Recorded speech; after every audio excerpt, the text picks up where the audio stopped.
Hello everyone, my name is Nikita Kendre and today's video topic is layer architecture. So layer architecture, uh, the most common architecture pattern is the layer architecture pattern, otherwise known as an entire architecture pattern.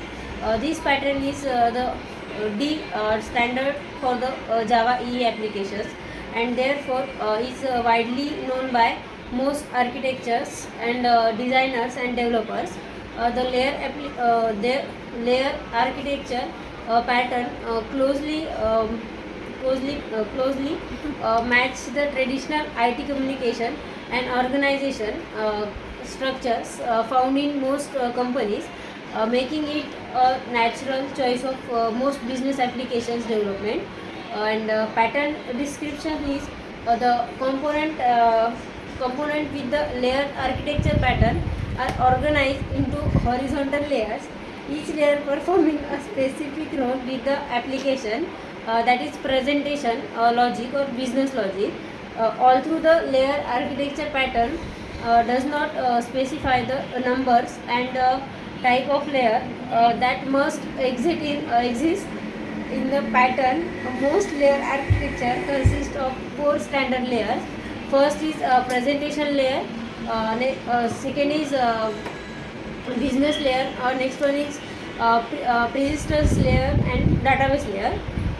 In some cases, the business layer and presentation layer are combined into a single business layer, particularly when the presentation's logic is embedded within the business layer.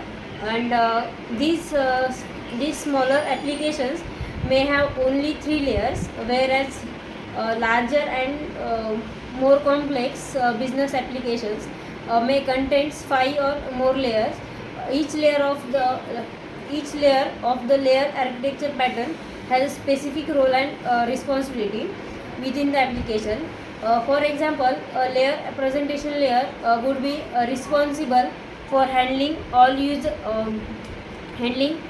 user interface and browser communication logic, whereas a business layer would be responsible for executing specific business rules associate with the request. Each layer in architecture forms an abstraction around the work that needs to be done to satisfy a particular business request. For example, the presentation layer does not need to know or worry about how to get customer data. It's all about layer application. Thank you so much.